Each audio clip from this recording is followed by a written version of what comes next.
Shadow. This is Blake 7 Series 2. It's getting really difficult. I knew this was going to be difficult when I started this task. To try to be objective and critical of this show because I just love it so much. It's my third favorite show of all time. Oh man, this episode was so damn good again. I mean, I don't know. I'm going to use my space system. So story, pacing, artistry, characters, enjoyment. Each category gets a score between 0 and 2. You're never going to see a 0, that's for sure. And 2. And there's a lot of 2s again on this one. Listen, I don't know what to tell you. I'm trying to be critical. The story is a 2 out of 2. The Terra Nostra, that's a evil organization. It's an evil organization that is against the Federation and kind of out for themselves. So Blake's like, you know what, maybe we can get some help from them. Their main product is a drug called Shadow. It's these little orbs. They're pretty neat looking. And it's just the worst drug ever. Some of the crew, like Gan, for example, doesn't think that Blake should even bother working with these guys. Avon has, of course, no problem. It's like, look, if they can help us, they can help us.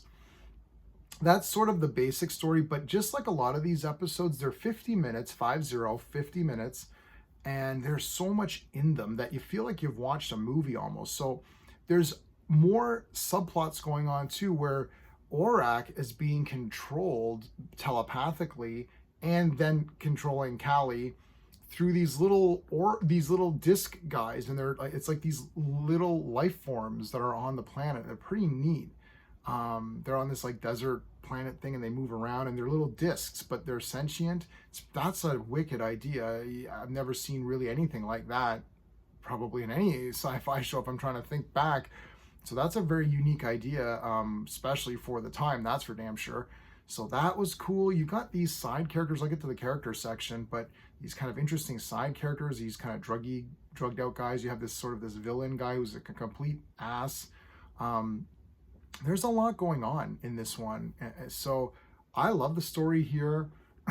I love how Villa, well, I'll save it for the characters, but yeah, the story was excellent. The pacing is also 2 out of 2 because I was just like all over this one. There's a lot of things going on. They're going back and forth. Villa's like, look, I want to go to the Space City. Space City is where they're going, and that's like this, you can get anything you want. Any sin is for sale, anything is there. So Villa's like, oh, it's my dream to go there, and they tell him to stay on the Liberator, which is funny. But so the Terra Nostra, basically that's their sort of main base of operations. And there's constant tension because they go and land, and they talk to this guy who's got a connection, and he's kind of an ass. You saw him earlier treat these two kind of drugged out guys, guy and girl, brother, sister, and he's a complete ass to them. So you're like, well, I don't know, can we trust this guy? And Villa's even saying to them, he's like, you know what, you guys don't really have the experience to go down and deal with these kinds of people. Like, you think you've got an edge on them, but they don't care, and they're crazy, and you don't know how to deal with them. And actually, Villa turns out to be right. I'll get to that in characters, but yeah, all of this stuff creates a lot of tension for me. I love the pacing, the artistry of this episode. I'm giving it a 2 out of 2 as well because everything looks good. There's a lot of locations. With the artistry of a show like this, I've mentioned this before, you're not going to go by effects and compare them to Star Wars or something. You're looking at the time period, the budget they had, sort of even just the inclination to do certain effects, because a lot of these like older British shows, Doctor Who, it's like, they didn't, the powers, the guys on top were kind of like, this is a kid's junky show. They didn't really pay too much attention, especially Doctor Who. So I don't think this really got a lot of high priority budget when they're moving around the money. They're like, yeah, we got to produce more episodes of something else. This is not, sci-fi's for, it's goofy. So they did the best they could. There's a lot of locations in this one, different kind of, there's the holding areas. There's that guy's little apartment thing, and a lot of on-screen talking. You see some like ship movements. You see Space City. It's kind of neat. So I'm giving it a 2 out of 2, man. I thought everything looked good. You got that desert planet thing. That's neat. They produced those little orb guys. They produced the little drug thing, and they produced little discs. That was kind of cool. I liked it. I thought it all looked good. For the characters, yeah, 2 out of 2, big time. So lots to do here. Callie has way more to do than normal. Gan is still kind of a little bit in the background.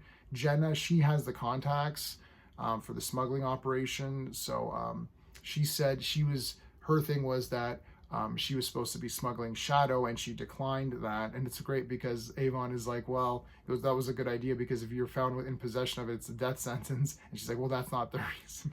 Like, she's doing it for the moral reason. And he's like, oh yeah, that makes sense, because you don't want to go to prison, or you don't want to get the death sentence. So that's great. Villa's great in this one. He was, hashtag Villa was right. Yeah, you guys didn't know what you were getting into. So I liked him a lot in this. Orak, they gave some, Orak's got stuff to do, sort of, in this weird, being controlled way. That was interesting. Blake's awesome, of course, and Avon's the greatest character ever. So, I mean, everybody did pretty good. Gan didn't do as much in this one. He kind of dropped the ball. He was supposed to be on lookout duty, and he kind of got captured, so he kind of dropped the ball.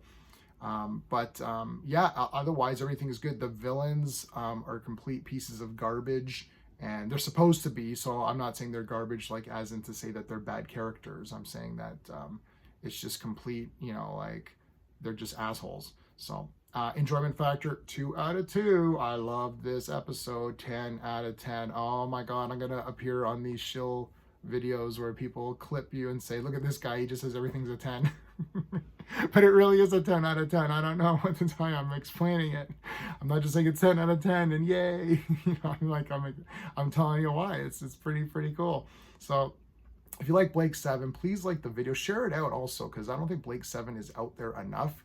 We're finally getting a Blu-ray. My god, after 4,000 years, it's like, give us a Blu-ray. It's season 1 only. Oh, like, come on, to release the whole damn thing in one super pack. Like, just charge $200. I'll buy it. I don't care. Whatever. Anyway, so please remember to subscribe and check out the playlist for classic TV shows. There's other stuff on here that I think you might like. That's it. Until next time.